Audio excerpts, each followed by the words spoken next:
n'avez pas entendu parler du facteur?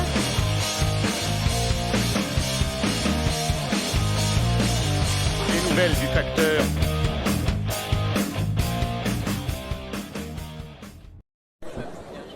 Je suis à l'Assemblée nationale, suspension de séance. Il vient d'y avoir le vote sur la réforme de l'assurance chômage, où le gouvernement va punir les chômeurs, même s'il y a des abus. Il n'y a pas de raison de punir les chômeurs alors qu'ils délocalisent à tour de bras.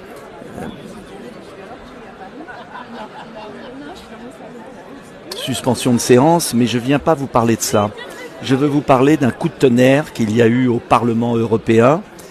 Le président de Pfizer a refusé d'être auditionné par les députés européens. Et c'est ça. Bon, si je puis dire. Et alors, il y a eu aujourd'hui une révélation incroyable que vous retrouverez sur certains sites. Eh bien, la révélation que la représentante de Pfizer, quand on lui demande si les vaccins ont été testés pour empêcher la transmission, vous vous souvenez, tous vaccinés, tous protégés, c'est-à-dire le président Macron qui nous disait en juillet 2021, le 12 juillet, si vous êtes vacciné, vous avez 12 fois moins de risques de transmettre ou d'attraper le Covid. Eh bien, elle a avoué, elle a dit non. Non, on n'a pas testé. Donc en vérité, aujourd'hui, nous sommes donc le 11 octobre 2022, et bien plus d'un an après, on s'aperçoit que ce que j'avais dit, avec quelques autres, était vrai. Qu'on nous a menti, qu'un immense mensonge d'État ou des États et des industries pharmaceutiques a été organisé pour vous culpabiliser de ne pas vous vacciner. Si vous n'étiez pas vacciné, vous preniez le risque de transmettre à votre grand-mère. Vous preniez le risque d'attraper la Covid. Et donc, vous deviez vous vacciner, pas pour vous, pour empêcher des formes graves. C'est l'autre point du vaccin, qui d'ailleurs est sujet à caution, mais pour empêcher de transmettre. Et en fait, on s'aperçoit aujourd'hui, eh bien, que ce n'était que mensonge. Quand sur les autoroutes, vous voyez tous vaccinés, tous protégés, ils l'ont enlevé d'ailleurs. Maintenant, ils mettent sur les économies d'énergie. Et donc, vous voyez que c'était un immense mensonge pour vous culpabiliser de refuser. Alors aujourd'hui, il faut en tirer les conséquences.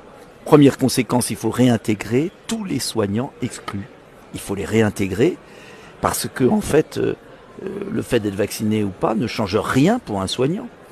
Il faut les indemniser pour les pertes de revenus qu'ils ont eues. Il faut leur rendre hommage. Ces dizaines de milliers de femmes et d'hommes qui sont chez eux dans la misère, alors qu'ils devraient être à l'hôpital, ils devraient être dans les services de santé, ils devraient être dans leur cabinet. Et puis, il va falloir quand même à un moment qu'on sache la vérité sur les contrats signés entre Madame van der Leyen et le PDG de Pfizer, les SMS qu'elle refuse de divulguer. Vous savez que la Cour des comptes européenne a demandé à diffuser ces SMS, elle ne le veut pas. En ce moment, on est en train de jeter en Europe des dizaines, des milliers, des centaines de milliers de vaccins périmés qui ont été payés très cher à ces entreprises pharmaceutiques.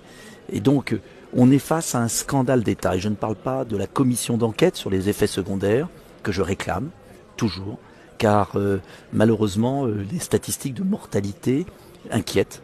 Et est-ce que l'excès de mortalité en 2022 est lié au dépistage qui n'a pas été fait à cause du confinement, est lié à la canicule? Mais pourquoi alors il y aurait eu beaucoup de mortalité en Islande? Ou est-ce que c'est au contraire la conséquence des vaccins? Les statistiques de l'ANSM, du système VRAS aux États-Unis sont très inquiétantes et j'ai demandé la répartition des mortalités de l'ANSM par tranche d'âge. Bref, vous le voyez, on est à la veille d'une immense bombe politico-financière, médicale, et tous ceux qui nous ont assaillis, culpabilisés, eh bien aujourd'hui doivent être traduits en justice. C'est un sujet important. J'ai été traîné dans la boue par beaucoup quand je demandais l'application du principe de précaution. Aujourd'hui, on s'aperçoit que j'avais bien raison. Et je vous invite donc à être très vigilant. Vraiment très vigilant. N'écoutez plus ces charlatans qui sont là que pour faire du fric. À bientôt pour une autre séance dans l'hémicycle. Mevrouw Small, heb ik de volgende vraag waar ik een duidelijk antwoord op wil. And I will speak in English so there are no misunderstandings. Was the Pfizer COVID vaccine tested on stopping the transmission of the virus before it entered the market? If not, please say it clearly. If yes, are you willing to share the data with this committee? And I really want a straight answer, yes or no, and I'm looking forward to it. Thank you very much. Regarding the question around, did we know about stopping humanisation before it's entered the market? No. We had to really move at the speed of science to really understand what is taking place in the market. This is scandalous. Millions of people worldwide felt forced to get vaccinated because of the myth that you do it for others. Now this turned out to be a cheap lie. This should be exposed. Please share this video. Vous n'avez pas entendu parler du facteur ? Les nouvelles du facteur